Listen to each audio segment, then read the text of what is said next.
The Deep Space Monitoring Station sat quietly in the mountains of Colorado, its massive dishes pointed at the stars. Inside, Captain James Walker stared at his coffee cup, watching the dark liquid ripple with each tap of his fingers against the desk. Night shifts were always quiet, but tonight felt different. The main computer's alert sound broke the silence. At first, Walker thought it was just another piece of space debris, the kind they tracked routinely. But as he looked at the readings, his coffee cup stopped halfway to his mouth. "Tom, come look at this," he called to his colleague, Technical Officer Tom Miller, who was doing his rounds checking the equipment. "What is it?" Tom walked over, his boots making soft sounds on the metal floor. He leaned over Walker's shoulder, adjusting his glasses. "These readings, they're not natural." Walker pointed at the screen. "Look at these movement patterns near Pluto. They're making course corrections." Tom's eyes widened. Ships. 7 of them. Small ones, but definitely ships. Walker's hands moved quickly over the keyboard, bringing up more detailed scans. And they're trying very hard not to be seen. The two men looked at each other. Humanity had been sending messages into space for decades, hoping for a response. But they never expected first contact to come like this, with ships sneaking around the edge of their solar system. Walker reached for the red phone, the one that connected directly to Global Defense Force headquarters. Before he could grab it, 3 more alerts sounded. "More ships?" Tom asked, moving to his own station. "No," Walker said, his voice tight. "The ones we spotted. They just activated some kind of energy field." And he paused, checking the readings again. "They're pointing devices toward Earth. Scanning devices." The red phone rang before Walker could pick it up. General Robert Adams' voice came through clear and sharp. "Captain Walker, are you seeing this?" "Yes, sir. 7 ships, using active scanning technology. They're trying to be subtle, but our new quantum sensors picked them up." "Good. Keep monitoring them. Don't let them know we can see them. I'm calling an emergency meeting of the Defense Council." The general paused. "And Captain, good work. We've been waiting for this moment." Walker put down the phone, feeling the weight of history on his shoulders. Humanity had just confirmed they weren't alone in the universe, but something didn't feel right. These aliens weren't announcing themselves. They were hiding, watching, studying. Over the next 12 hours, more stations around the world picked up the signals. The alien ships maintained their position, continuing their scans. They thought they were being sneaky, clever, watching the young species that had just started reaching for the stars. In the monitoring station, Walker and his team kept gathering data. Every scan the aliens made, every signal they sent, every movement they made. All of it was recorded and analyzed. The aliens thought they were the observers, but they didn't realize they were being observed just as carefully. "Sir," Tom called out, after studying the data for hours, "I think I know why they chose now to show up." Walker walked over. "Show me." "Last month's test of the new fusion drug in space. They must have detected it." Tom brought up the records. "They probably think we're just figuring out advanced space travel." Walker smiled slightly. If these aliens only knew what humanity had hidden away, what they had been preparing for decades. The fusion drive test had been public, meant to be seen. But the real technology, the stuff hidden in underground bases and secret facilities, that was something else entirely.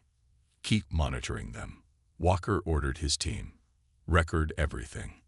And remember, this is what we trained for." As the sun rose over the mountains, painting the snow in shades of pink and gold, the alien ships continued their secret observation of Earth. They had no idea that their presence had been detected, or that their arrival had set in motion events long prepared for. Humanity had been ready for this moment for years. Now it was just a matter of deciding how to play this game. The aliens thought they were dealing with a young, naive species. Soon, they would learn just how wrong they were. The discovery had been made. The watching had begun. But the watchers didn't realize They were the ones being watched. 3 days after the discovery of the alien ships, the message arrived. It came during the quiet hours of the morning, transmitted directly to every major radio telescope on Earth. The aliens weren't trying to hide anymore. Captain Walker sat in the main conference room of the Global Defense Force headquarters, surrounded by military leaders and scientists. The message played on the large screen before them, translated by the world's most advanced AI systems. To the governing bodies of Earth, the message began, its text scrolling across screens worldwide. We are the Galactic Coalition, observers of developing civilizations. We have watched your species since you first split the atom. General Adams stood at the front of the room, his face hard as stone. Keep playing it. The message continued. Your rapid technological advancement concerns us. In the span of 2 centuries, you have progressed from simple steam engines to nuclear power. Your species shows remarkable intelligence, but also concerning levels of aggression. The room remained silent as the aliens listed every major war, every conflict, every weapons test that humanity had conducted. They knew about the nuclear arsenals, the space programs, the military bases, or at least they thought they did. Such rapid development, combined with your violent tendencies, requires careful monitoring. The message went on. We have seen too many young species destroy themselves, or worse, threaten others, before learning wisdom. Dr. Anna White, the head scientist, spoke up. They're threatening us, but trying to make it sound like concern. The coalition has determined that humanity requires supervision, the message continued. Any attempt to expand beyond your current level of space exploration will be contained. This is for your own protection and the protection of others. Walker watched the faces around the room. Some showed anger, others worry. But most, like General Adams, showed something else. Quiet confidence. There's more, the AI translator announced. The final part of the message appeared on screen. You have 24 Earth hours to acknowledge and accept our terms. Failure to comply will result in a demonstration of our authority. The room erupted in discussion, but General Adams raised his hand for silence. Dr. White, what's your analysis? She stood, tablet in hand. They're using standard intimidation tactics. Show superior knowledge, list our weaknesses, make threats wrapped in concern. She smiled slightly. But they've made several mistakes. Go on, Adams nodded. First, they think they know everything about our military capabilities because they've been watching our public activities. Second, they believe their technology is far superior because they haven't detected our advanced systems.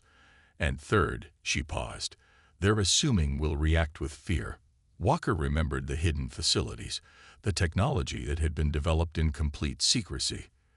The aliens had seen what humanity had wanted them to see. Nothing more.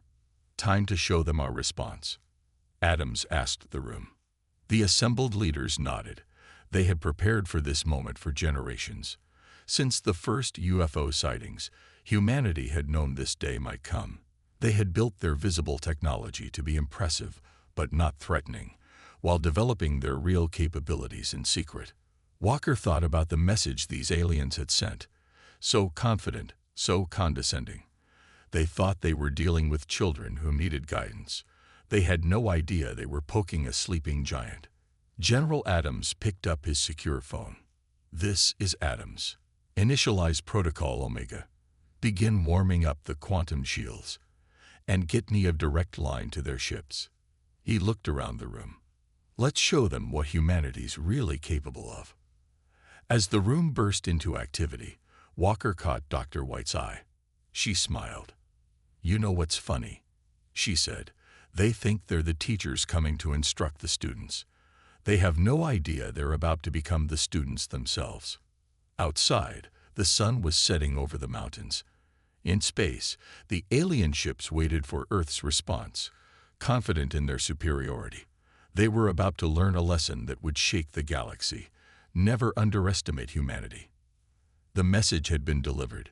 Now it was time for humanity's answer, and it wouldn't be what the aliens expected at all. Colonel Mary Thompson stood in a massive underground chamber that few humans knew existed. The facility, buried deep beneath the Rocky Mountains, stretched for miles in every direction. As she walked along the metal walkway, rows of advanced fighters and defense systems lined the walls below her, each one more powerful than anything the public had ever seen. Status report. She called out to her second-in-command, Major Bill Peters, who was checking readings on a massive screen.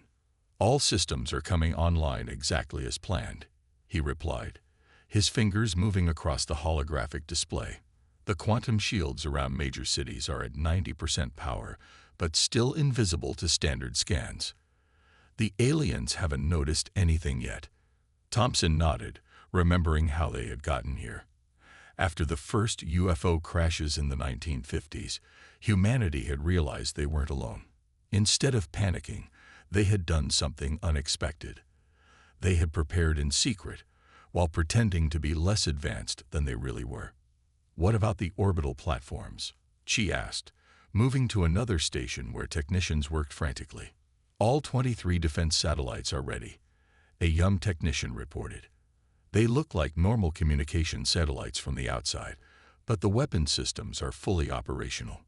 The colonel allowed herself a small smile. The aliens thought Earth only had regular satellites for phones and internet. They had no idea that each one contained enough firepower to take down a small fleet. Suddenly, alarms started blaring. "Report," Thompson shouted.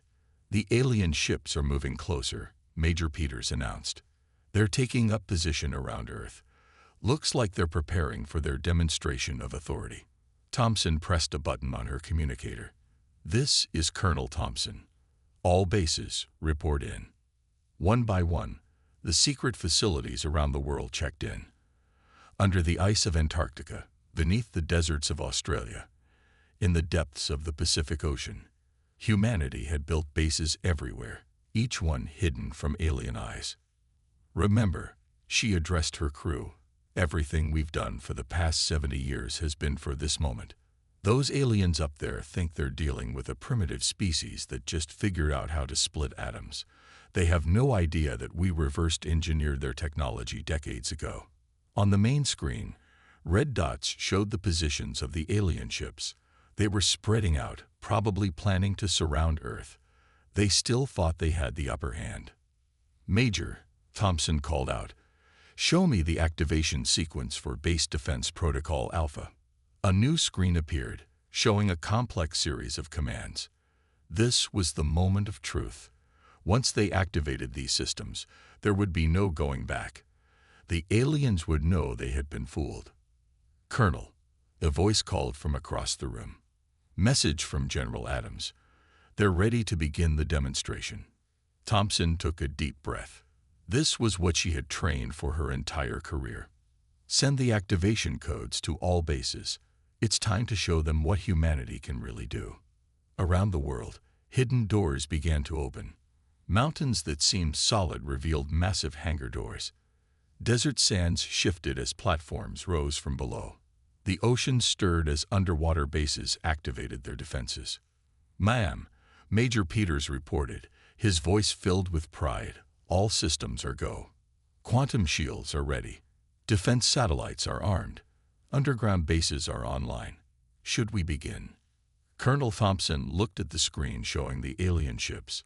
They were so confident, so sure of their superiority. That was about to change. "Send word to General Adams," she ordered. "Tell him the sleeping giant is awake." As her words echoed through the command center, thousands of hidden weapons systems came to life. Humanity had spent decades preparing for this moment, building in secret, waiting patiently. Now it was time to show the galaxy that they weren't just some primitive species to be controlled. The preparation was complete. The trap was set, and the aliens were about to learn that appearances can be very, very deceiving. The alien ships hung in Earth's orbit like dark stars, their weapons charged and ready. They had given humanity 24 hours. Now, time was up. In their arrogance, they expected Earth to surrender or face destruction. They were about to get the surprise of their lives. General Adams stood in the main command center in Washington, surrounded by screens showing every major city on Earth. "Are we ready?" he asked, his voice steady and calm. "Yes, sir," Captain Walker replied from his station. "Colonel Thompson reports all hidden bases are activated. Dr. White confirms our quantum shields are at full power. We're just waiting for your command." The general nodded, then pressed a button on his command console. "This is General Adams to all Earth Defense Forces. Operation Awakening begins now." At first, nothing seemed to happen. The alien ships continued their threatening display, unaware of what was coming. Then, slowly, the sky began to change. Around every major city on Earth, the air shimmered like heat waves over hot pavement. The quantum shields, hidden for decades, became visible. They rose up like massive domes of pure energy, each one powerful enough to withstand a nuclear blast. "Sir," Walker reported, "the aliens are scanning the shields. They're trying to figure out what they're seeing." "Good." Adams smiled. "Now for Phase 2. In space, the ordinary satellites that the aliens had ignored suddenly transformed. Hidden panels slid open, revealing advanced weapon systems. Each satellite turned to face the alien ships, their weapons charged and ready. "They're sending us a message," Dr. White announced from her station. "They're confused. They want to know how we got this technology." "Don't respond yet," Adams ordered. "Show them the rest." Across Earth, more surprises were revealed. In the Sahara Desert, the sand shifted as a massive hangar rose from beneath the dunes. From the Arctic ice, missile launchers emerged like metal giants waking from sleep. In the Pacific Ocean, the waves parted as underwater bases surfaced, their defenses aimed at the sky. The alien ships began to move, clearly unsure what to do. They had expected to find a weak, primitive world. Instead, they found a fortress. "Message from Colonel Thompson," Walker reported. "The underground fleet is ready for launch." Adams nodded. "Show them." Mountain sides across the world split open, revealing massive hangars. From these hidden bases, ships began to emerge. Earth ships, built with technology that matched or exceeded what the aliens possessed. They rose into the sky by the hundreds, taking up defensive positions around the planet. "The aliens are pulling back," Dr. White reported, unable to hide her satisfaction. "They're requesting immediate communication." "Put them on screen," Adams ordered. The alien commander appeared on the main display. Its expression was hard to read, but its voice showed clear shock. "How is this possible? Our scans showed you were barely capable of reaching your moon." Adams stood tall. "We showed you what we wanted you to see. For decades, you watched us and thought you knew everything about humanity. You saw our public space program, our visible military, our ordinary satellites. But you never saw what we were really building."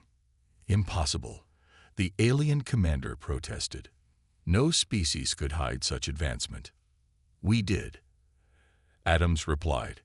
"Every UFO crash, every piece of alien technology we recovered, we studied them all. We rebuilt them, improved them, and hid them away. We knew someday someone like you would come, thinking they could bully us into submission." The alien commander was silent for a long moment. Around Earth, humanity's forces stood ready, shields raised, weapons armed, ships deployed. The message was clear. Earth was not defenseless. Earth was not weak. Earth was ready. "Perhaps," the alien commander said slowly, "we should reconsider our approach to your species." Adams nodded. "Perhaps you should. And while you're at it, consider this, what you see now. It's just the beginning of what humanity can do."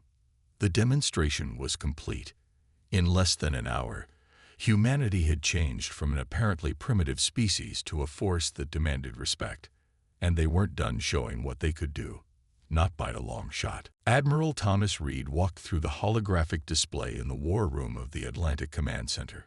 Around him, Three-dimensional images of alien ships floated in the air, each one marked with detailed notes about their weaknesses and capabilities.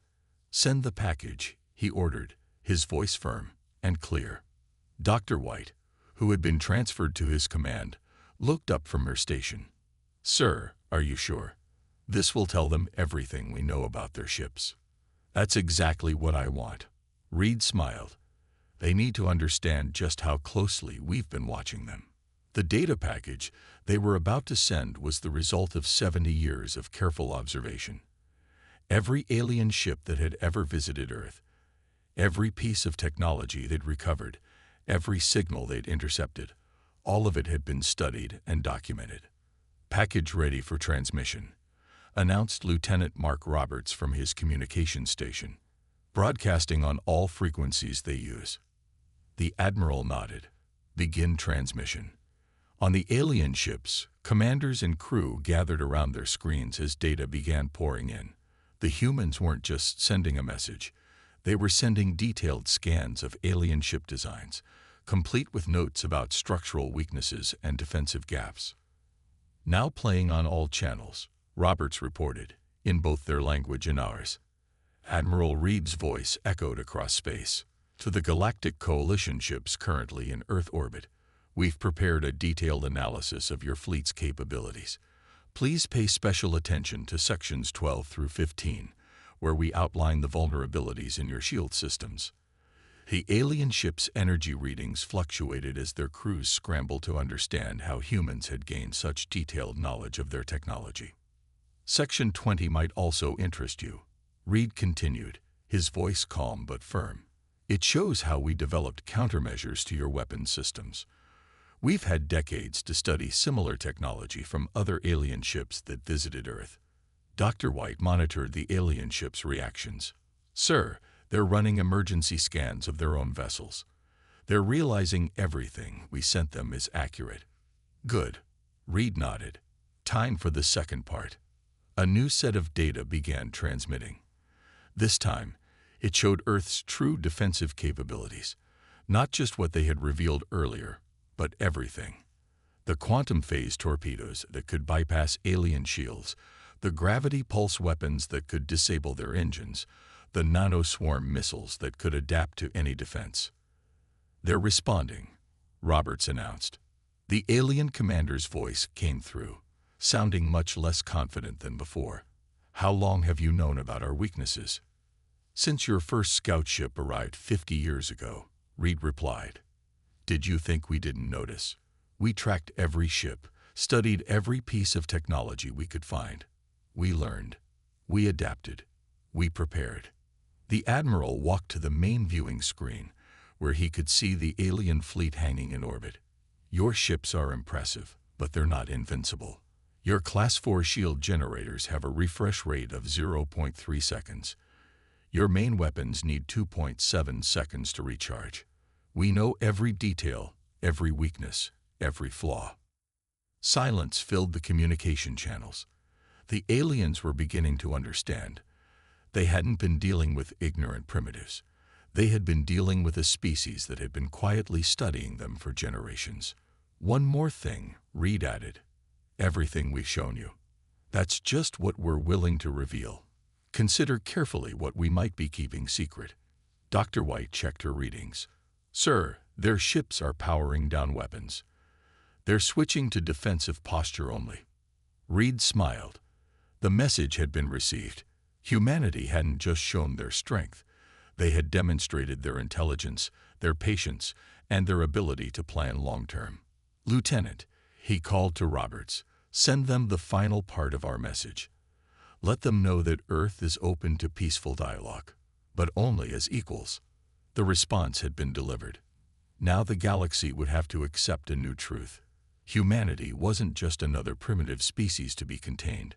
They were a force to be reckoned with, one that had earned their place among the stars through careful planning and quiet preparation. Commander Linda Ross stood on the observation deck of Earth's newest space station, watching the alien ships maintain their cautious distance. After the display of Earth's power and Admiral Reed's detailed message, the aliens had pulled back to a respectful range. Now it was time for the final revelation. "They're requesting another meeting," reported Officer Jack Turner from his console. "They say they have questions about how we managed to hide everything from them." Ross smiled. "I bet they do. Tell them I'll speak with them in 10 minutes. Let's make them wait a little longer." She walked to the command center, where dozens of screens showed Earth's defense network. The aliens could see it all now: the quantum shields, the advanced weapons, the hidden fleets. But they still didn't understand the most important part. "Channel open," Turner announced. "They're waiting." The main screen lit up, showing the alien commander. Its expression seemed less arrogant now, more curious and perhaps a bit worried.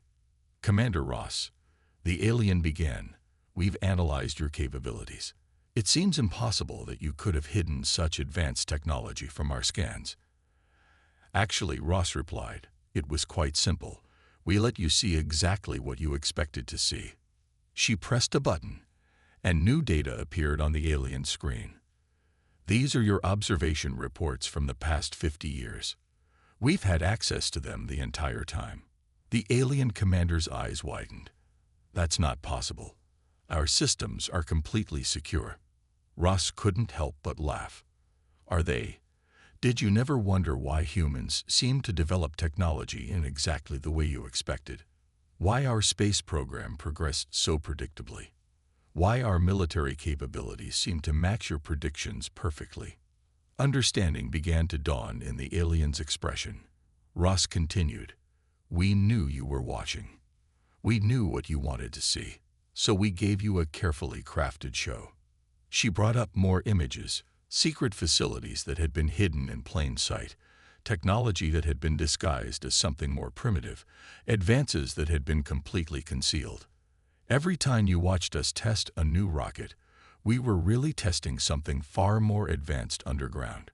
When you saw us struggling with basic spaceflight, we were already traveling between planets in secret. We fed you what you wanted to see, and you never questioned it." The alien commander seemed to sink into its chair. "Why? Why go to such lengths to deceive us?" "Because," Ross explained, "we learned early on that your coalition doesn't deal well with species that develop too quickly. You try to control them, contain them. We decided we wouldn't give you that chance." She pressed another button, revealing even more data. "We've been studying your species just as much as you studied us. We know how the coalition works. We know about the other races you've contained for their own good. We decided to play a longer game." The alien was silent for a long moment. "How many other species have done this?" "As far as we know, we're the first," Ross replied. "The first to realize we were being watched and turn it to our advantage. The first to hide our true capabilities until we were ready. The first to beat you at your own game." Turner's console beeped. "Commander, more coalition ships are arriving. Looks like their leadership wants to talk." Ross nodded. "Good. Now they'll negotiate with us as equals, not as superiors trying to control a primitive species." She turned back to the alien commander. "Tell your leaders this. Earth has been ready for this conversation for a long time. We've just been waiting for you to realize it." The revelation was complete. Humanity hadn't just hidden their technology. They had orchestrated a decades-long deception that had fooled an entire galactic civilization. They had turned the observers into the observed, the teachers into the students. And now, finally, the true balance of power was clear to everyone. 3 days after Commander Ross's revelation, the leaders of the Galactic Coalition arrived at Earth's new space station. The meeting room was simple but impressive, with Earth visible through the large window behind the human delegation. General Adams sat at the center of the table, with Admiral Reed, Colonel Thompson, and Commander Ross beside him. "Welcome to Earth," Adams said as the alien leaders took their seats. "I believe it's time we had an honest conversation." The head of the coalition, a tall being called the High Observer, spoke first. "In 10,000 years of watching developing worlds, no species has ever done what humanity has achieved." Its voice carried a mix of respect and caution. "You turned our own observation methods against us." "We had to," Thompson replied. Your history showed us what you do to species that develop too quickly. You contain them, control them, all in the name of protection. Admiral Reed activated a holographic display showing dozens of worlds. These are all the civilizations you've contained over the centuries. Some of them had great potential, but you decided they weren't ready. It was for their own safety, another coalition leader protested. Young species often destroy themselves if they advance too quickly. No, Ross cut in. It was about control. You wanted to decide who could join your galactic community and who couldn't.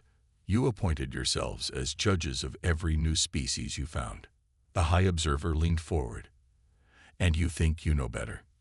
We think every species deserves the chance to find its own path, Adams said firmly. That's why we're giving you a choice now. He pressed a button, and the holographic display changed to show Earth's defense network. The quantum shields shimmered around the planet, the hidden fleets stood ready, and the advanced weapon systems remained aimed at the coalition ships. Choice 1. Adams continued, you can accept that humanity has earned its place among the stars. Not as a supervised species, not as a controlled experiment, but as equals. We'll share our knowledge, trade with your worlds, and help establish a new way of dealing with developing civilizations. And choice 2. The High Observer asked quietly, you can try to contain us. Adams replied, his voice hard.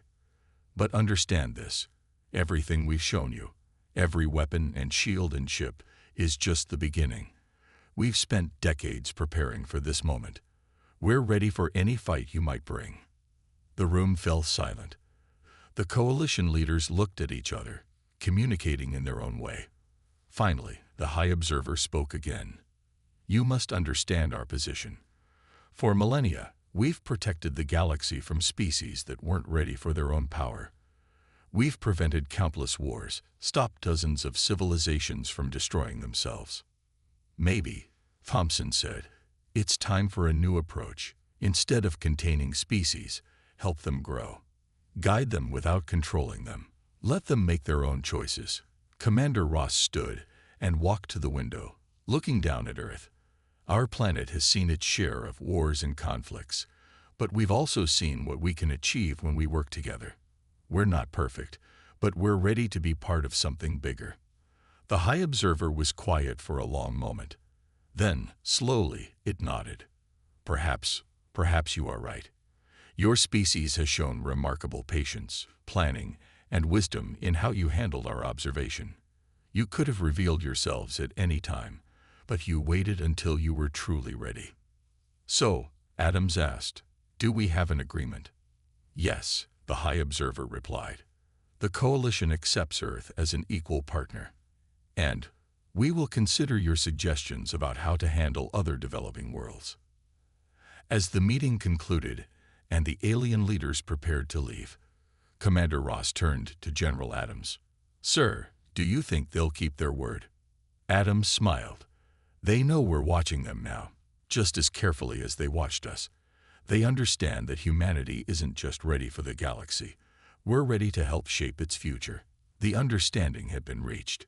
Humanity had earned its place among the stars not through force, but through patience, intelligence, and careful planning. They had shown the galaxy a new way forward, one where species could grow and develop without fear of being contained. And in doing so, they had changed the course of galactic history forever.